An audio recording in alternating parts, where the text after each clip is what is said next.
Are you hearing an echo? Is there an echo?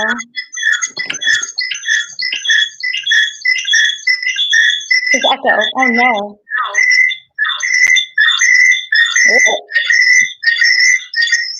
Sorry, everyone who's on this and is doing this. Hold on 1 second. Yes?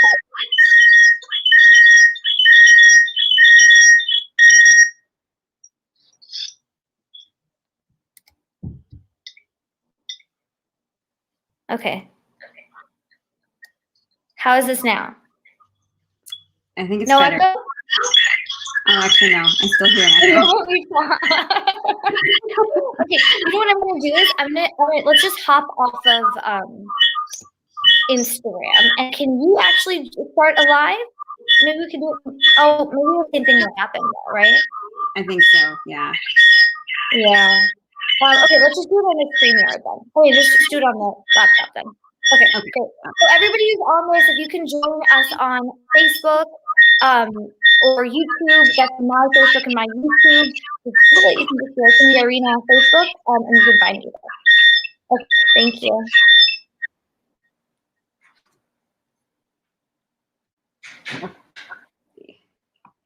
Okay, we're here.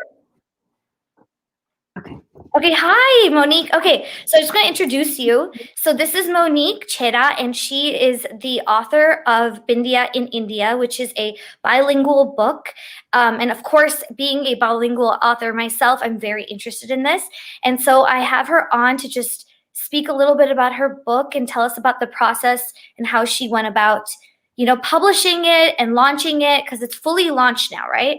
Yes, yeah, it's fully launched. Great. I'm just going to jump in. So, the first question I had for you was just tell us about your book in general. Yeah. So hi, everyone. Thanks for having me on today. I am the author of Bindiya in India, which is my very first children's picture book. And this is a story about a little girl named Bindiya and her very first trip to India. Where she meets her family for the first time and celebrates an Indian wedding. And it's bilingual, so it's a mix of English and Hindi, and it's also told in rhyme. Amazing. It's so cute. I read it and reread it, and I love the little you drop in Hindi words in there, but then also it's like it makes a lot of sense. There's a lot of rhyme. You cover animals, you cover Mendi and all the little dances. I really liked it. So so tell us about how did you create the book? What was the process? How did you start?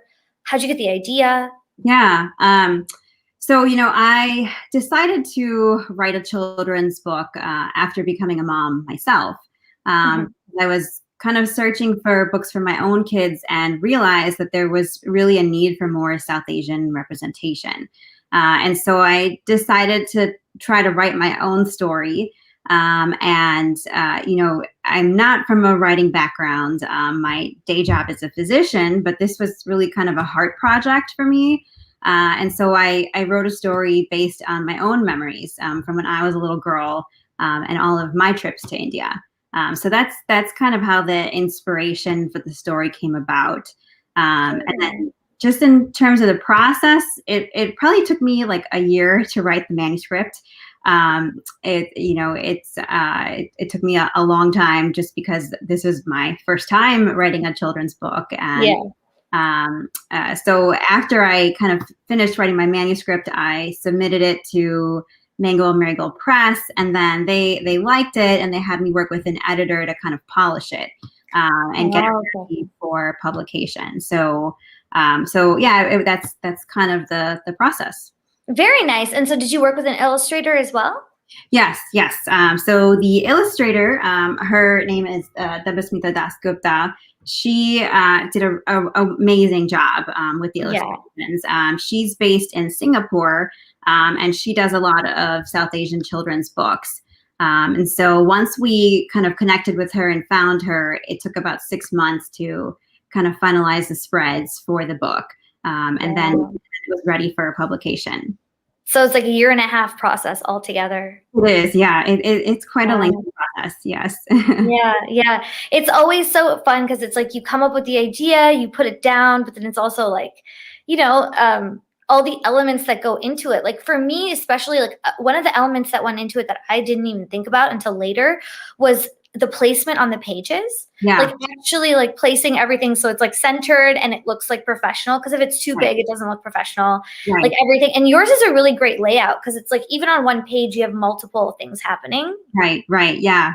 Yeah, it definitely took a long time. You never realize how much thought goes into, creating like illustrations and creating a book. But it's definitely, a lengthy process, but definitely a worthwhile one. Very nice. And so you mentioned that you went to South Asia a lot as a child. Did you? I did, yeah. Yeah. I had like a huge family. I had lots of cousins, and my mom had 7 siblings. My dad had 4, and so somebody was always getting married in India. And so every time we Oh, went to India, we went for a wedding. And so, yeah. the memories of India that I have are really kind of intertwined with Indian weddings. And so that's kind of really what the inspiration for the story was. That's so funny. Yeah, it's exactly the same for me. It's like every single time when I was younger, because I moved to India when I was like 8 years old, but I was born in the U.S. So whenever we'd go back, it would always be for a wedding, and Oh, it'd be great. Like it made India seem like so magical, right? Because there's always right. something great going on and something fun. And then of course, did you have like all the dance practices and? Yes, yeah, all the dance practices and yeah, all of that. It was just like always so much fun. I always like look forward to my trips so much. Yeah, yeah. And so where in South Asia? So where in India particularly, right? Because the Yeah. book is Bindiya in India. So where in India are you from? So my family is from Madhya Pradesh, which is Uh-huh. a state in the middle of India. Yeah. We're originally from Rajasthan, so I kind Okay. of grew up speaking Hindi and Marwari. Um, No way. I'm from Rajasthan too. That's so oh, crazy. oh, You really? don't find many Rajasthanis in America. That's I very know. Where in Rajasthan is your family from? They're from Jaipur. We're from Jaipur too. Oh, wow. Yeah, that's so Oh, crazy. I wow. should ask. Do you have relatives who still live there? I have like very few relatives who still live in Rajasthan. Almost all of my Mhm. family has kind of migrated to Madhya Pradesh or Mumbai or Delhi, kind of all over. Yeah. Yeah, yeah. People, yeah, it's interesting because my dad's side of the family is from Jodhpur and my mom's side of the family is from Jaipur. And Okay. everyone's pretty much moved out of Jodhpur. And a lot of people are still in Jaipur. But like, yeah, people move around and things change. Also within India, there's so many people, Yeah, yeah, yeah, like exactly. moving around to different states and stuff. Right. Yeah. So Exactly. you speak Marvari as well? Well, not so well anymore, but Wow. I grew up speaking Marwari. Yeah, I can still pretty much understand it fluently, but I'm not that great at speaking it anymore. Yeah, and so you learned Hindi alongside that at the same time. I know they're similar, just like how a lot of the Indian languages are similar. Right. Yeah, they are pretty similar. Exactly. Yeah. But yeah, Yeah.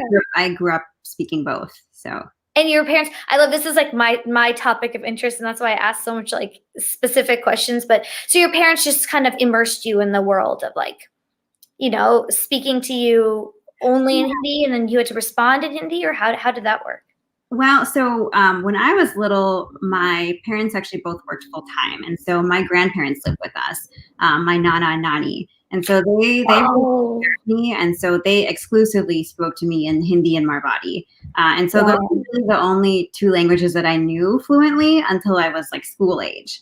And That is the best situation, yeah, right? Because yeah, you're gonna learn English no matter what, right? right, exactly, Yeah, yeah. yeah. Very interesting. So, I got the Hindi. So why was making this book particularly bilingual important to you? I think just growing up being bilingual, I kind of realized how important it is to be bilingual, and it really allows you to kind of connect with your culture in a totally different level. Just Yeah, from, like speaking to family members and watching movies, singing songs. There's so much more that you can do if you understand and you speak the language. And so I really wanted to kind of incorporate some Hindi words into my story. I really like the words that you chose too, because there are like words like gadi, which is like car. Everyone's going to say that. It's going to be really useful. Right. And if a child hears that somewhere, they're going to be like, I know that word, Right. like Right. that excitement. Right. There's a lot of words like shadi, which means wedding. Like shadi is like the best word to know because, of course, there's so many Indian weddings. Right. Exactly. Yeah. I think everybody probably knows the word shadi, even if you're not Indian. But Yeah, exactly. No, it was a really good choice. I love the book. I think it's amazing. So where can people get the book? Like, is there more? yeah, so the book can be ordered through the Mango and Marigold Press website. So it's www.mangoandmarigoldpress.com/Bindiya in India. And it's also available on Amazon. Amazing. Nice. And you know what? So what we can do is, let's see, how do you feel about switching to Instagram now? Just because I know we advertise this on Instagram and I feel So I switched to Instagram. So I'll turn this one off and then we'll kind of go over a similar thing because we're kind of only just 7 minutes into it. And then I'm hoping that we can hear some of the book. Yeah, sure. Yeah, that would be great. Okay, cool. So I'm going to end this one and I'm going to see you on Instagram. Okay, sounds good. Okay.